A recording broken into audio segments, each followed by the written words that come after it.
अधिक मास की नई कथा। बहुत समय पहले की बात है। एक गांव में हरिदास नाम का एक लकड़हारा अपनी पत्नी राधा और छोटे बेटे के साथ रहता था। वह जंगल से लकड़ियां काटकर बेचता और उसी से अपने परिवार का पालन करता था। मेहनत बहुत करता था, लेकिन फिर भी घर में हमेशा तंगी बनी रहती थी। हरिदास भगवान विष्णु का बड़ा भक्त था।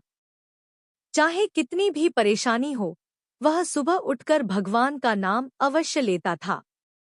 उसकी पत्नी राधा भी बहुत धार्मिक थी। दोनों मिलकर शाम को दीपक जलाते और भजन गाते थे। एक वर्ष गांव में भयंकर सूखा पड़ा। खेत सूख गए, तालाब खाली हो गए और लोगों के पास खाने तक की कमी हो गई। लकड़ियां भी कम मिलने लगी। हरिदास कई कई दिनों तक जंगल में भटकता, फिर भी मुश्किल से थोड़ा धन कमा पाता। एक रात राधा रोते हुए बोली, अब घर में अनाज का एक दाना भी नहीं बचा। बच्चे को क्या खिलाएंगे? हरिदास ने भगवान की मूर्ति के सामने हाथ जोड़कर कहा, हे प्रभु, अब केवल आपकी ही आशा है। अगले दिन गांव में एक संत आए। उन्होंने लोगों को अधिक मास का महत्व बताया। संत बोले, यह महीना भगवान विष्णु को अत्यंत प्रिय है। जो मनुष्य इस मास में भक्ति, दान और सेवा करता है, उसके जीवन के दुख दूर हो जाते हैं। हरिदास ने संत से पूछा, गुरुदेव, हमारे पास तो दान देने के लिए कुछ भी नहीं है। हम क्या करें? संत मुस्कराए और बोले, भगवान धन नहीं, भाव देखते हैं। सच्चे मन से किया गया छोटा सा दान भी बड़ा पुण्य देता है। यह सुनकर हरिदास और राधा ने अधिक मास का व्रत करने का निश्चय किया। अधिक मास शुरू हुआ। दोनों प्रतिदिन सुबह नदी में स्नान करते, भगवान विष्णु की पूजा करते और तुलसी के पास दीपक जलाते।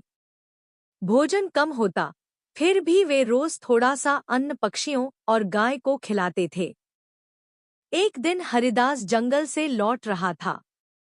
रास्ते में उसे एक बूढ़ी महिला दिखाई दी। वह बहुत कमजोर थी और भूख से कांप रही थी। उसने कहा, बेटा, 2 दिनों से भूखी हूँ, क्या खाने को कुछ मिलेगा? हरिदास के पास केवल 2 रोटियां थीं, जो वह अपने बच्चे के लिए लाया था। वह कुछ पल सोचता रहा, फिर भगवान को याद करके सारी रोटियां उस बूढ़ी महिला को दे दी।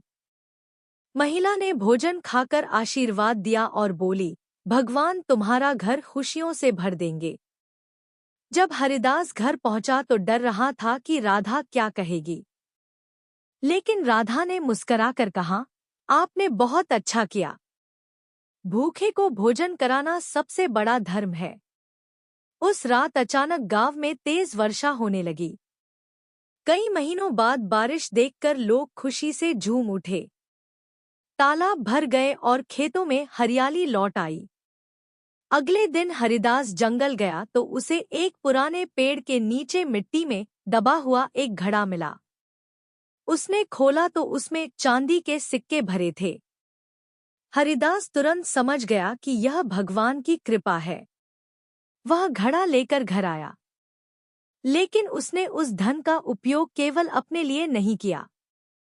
उसने गांव के गरीब लोगों की सहायता की, मंदिर में दान दिया और भूखों को भोजन कराया। धीरे धीरे उसका जीवन बदल गया। उसका छोटा सा घर खुशियों से भर गया।